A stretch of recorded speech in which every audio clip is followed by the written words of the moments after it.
నమస్తే, welcome to our voice. నేను journalist నవత. Doordarshan logo మార్చేశారు. దూరదర్శన్ లోగోని కాషాయమయం చేసేశారు. ఇదంతా కూడా అధికారంలో ఉన్న బీజేపీ చేస్తున్న కుట్ర. కాషాయ రంగుతోటి తమను తాము ప్రమోట్ చేసుకుంటున్నారు. ఈసీ దీన్ని చూడాలి, యాక్షన్ తీసుకోవాలి, ఇది మేము ఒప్పుకోం. అసలు ఈ కాషాయం రంగు చూస్తే కషాయం లాగా వీళ్ళు ఎందుకు ఫీల్ అవుతున్నారో అర్థం కావట్లేదు. కషాయం అనేది ఆరోగ్యానికి మంచిదే, మర్చిపోతున్నారేమో ఆ విషయాన్ని. కాషాయ రంగు దూరదర్శన్కి ఇప్పుడే కాదు, గతంలో కూడా ఉంది. 1982లో దూరదర్శన్ లోగో కాషాయ రంగులోనే ఉంది. ఆ తర్వాత పరిణామాల నేపథ్యంలో మారుతూ వచ్చింది. మళ్ళీ ఇప్పుడు తన పాత లోగోకే దూరదర్శన్ వెళ్ళిపోయింది.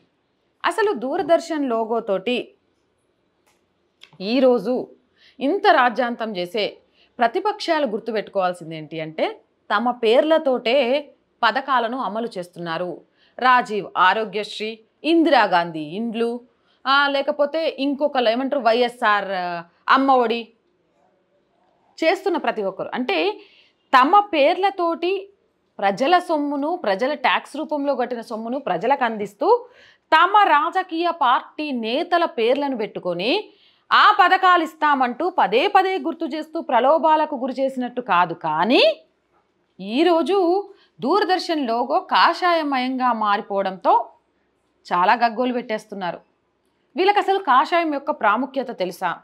ఇది ఒక పార్టీకో లేకపోతే మరొక దానికో సంబంధించింది కాదు. అలనాడు రామాయణ మహాభారతాలప్పుడు యుద్ధం జరుగుతున్న సమయంలో కూడా ధర్మ పక్షాన నిలిచే ఎవరైనా సరే కాషాయ జెండాలనే తమ రథాలకు కట్టుకొని వెళ్ళేవాళ్ళు. ఎందుకో తెలుసా? కాషాయం త్యాగానికి గుర్తు, కాషాయం తెగింపుకు గుర్తు, కాషాయం ధర్మం వైపు నిలబడ్డానికి గుర్తు. మరి అలాంటి కాషాయం ఈరోజు మీడియా అంటే నిజాన్ని నిర్భయంగా చెప్పడంలో నాలుగో సింహంలాగా కంపేర్ చేస్తూ ఉంటారు. మరి ఇప్పటికైనా సరే అది కాషాయమయంగా మార్చుకుంటే వచ్చిన నష్టం ఏంటి? అది నిజంగా ఈ టైంలో రాజ్యాంతం చేయాల్సిన అంశమా? కాషాయ రంగు చాలా వాటిల్లో ఉపయోగిస్తూ ఉంటారు. భారతదేశ 3 రంగుల త్రివర్ణ పతాకం నుంచి మొదలు పెడితే ప్రతి దానికి కూడా మీరు అందరు అనుకున్నట్టు త్రివర్ణ పతాకంలోని కాషాయ రంగు హిందువులను ఒక్కటే కాదు, సింబల్. ధర్మం వైపు నిలబడే ప్రతి ఒక్కరికి అది సింబల్. మనం నమ్మిన సిద్ధాంతం కోసం ఎంతవరకైనా పోరాడాలి అని చెప్పడంలో అదొక సింబల్. మనల్ని వాళ్ళని కాపాడుకోవడం కోసం ఎంతటి త్యాగాన్నైనా చేయాలి అని చెప్పడానికి అదొక సింబల్.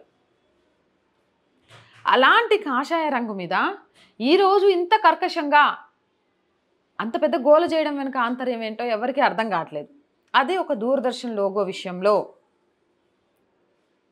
అంతకు మించి మాట్లాడాల్సిన అంశాలు చాలా ఉన్నాయి.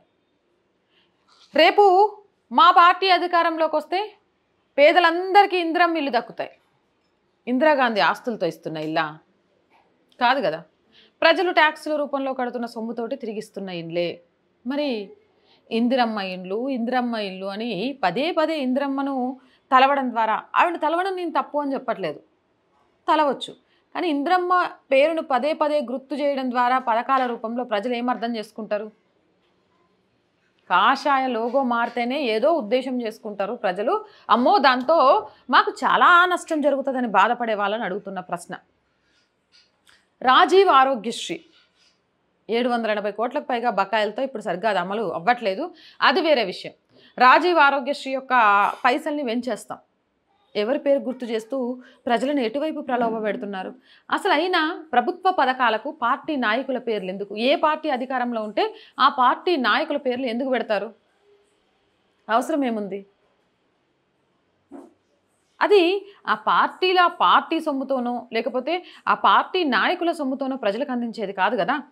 ప్రజలు కట్టిన ట్యాక్స్ని ప్రజలకే కంపల్సరీ, ప్రజల చేత ప్రజల కొరకు ప్రజల వద్దకు వెళ్ళేదే ప్రజాస్వామ్యం. కాబట్టి ప్రజల చేత వచ్చిన ట్యాక్స్ని ప్రజల దగ్గరకు ప్రజలకు చేరేలాగా చేయడం కోసం పథకాల రూపంలో ఏమంటారు ఆర్థికంగా దిగోనున్న వాళ్ళకి, దారిద్ర్య రేఖకు దిగోనున్న వాళ్ళకు అందించాలి అనే ఉద్దేశంతో మనం పథకాలను తీసుకొస్తూ ఉంటాం. అలాంటప్పుడు ఆ పథకాల పేర్లు అధికారంలో ఏ పార్టీ ఉంటే ఆ పార్టీకి సంబంధించిన నాయకుల పేర్లతో ఎందుకు పెడతారు? వీటి విషయంలో ఎప్పుడు ఎవరెందుకు నోరు మెదపలేదు, ఎప్పుడు ఎవరెందుకు మాట్లాడలేదు అంటే అది తప్పనిపించలేదా? ప్రజల సొమ్మును మీ పార్టీ నాయకుల పేరుతోటి మెహర్బానీగా ప్రజల్లోకి తీసుకెళ్లే ప్రయత్నం చేస్తే తప్పు కాదు. కానీ గతంలో 1982లో కాషాయమయంగా ఉన్న దూరదర్శన్ లోగోను మళ్ళీ యథేచ్ఛగా ఆ లోగోతో పెట్టుకుంటే కాషాయం పెట్టారు అని రాజ్యాంతం చేస్తున్నారు. ఇది ఎంతవరకు సమంజసం? ఈరోజు కొన్ని రాష్ట్రాల్లో ముఖ్యంగా ప్రాంతీయ పార్టీలు ఉన్న చోట ప్రతిదీ వాళ్ళ పేరు మీదే, ప్రతిదీ వాళ్ళ పార్టీ నాయకుల పేరు మీదే.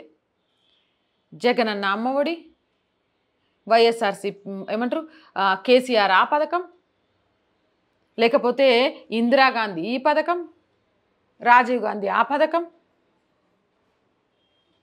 దేశ స్వతంత్రోద్యమంలో పాల్గొన్న వాళ్ళ పేర్లు కూడా లేవు ఇక్కడ. తెలంగాణ కోసం అమరులైన వాళ్ళ పేర్లు కూడా లేవు తెలంగాణ పథకాలలో. అది తప్పు అనిపించకుండా దాని గురించి గొంతెత్తి మాట్లాడాలని ధైర్యం చేయలేని వాళ్ళందరికీ ఈరోజు లోగో గురించి మాత్రమే రాద్ధాంతం చేయడం వెనుక ఆంతర్యం ఏంటి ఆలోచించండి. కాషాయాన్ని చూడంగానే ఎందుకు భయపడిపోతున్నారు అనేది ఆలోచించండి. విపక్షాలు ఇదే ప్రధాన హస్తంగా విమర్శలు సంధించడానికి ఎందుకు ప్రయత్నం చేస్తున్నారని ఆలోచించండి. కాషాయం యొక్క ప్రాముఖ్యత ఏంటి అనేది, దానివల్ల లాభమా నష్టమా అనేది. ఈ వీడియోపై మీ అభిప్రాయం ఏంటనేది కామెంట్ సెక్షన్లో తెలియజేయండి. మోర్ వీడియోస్ కోసం మన ఛానల్ వెంటనే సబ్స్క్రైబ్ చేయండి. వీడియో నచ్చిందా లైక్ చేయండి, షేర్ చేయండి అండ్ సబ్స్క్రైబ్ చేస్తూ సపోర్ట్ చేయండి.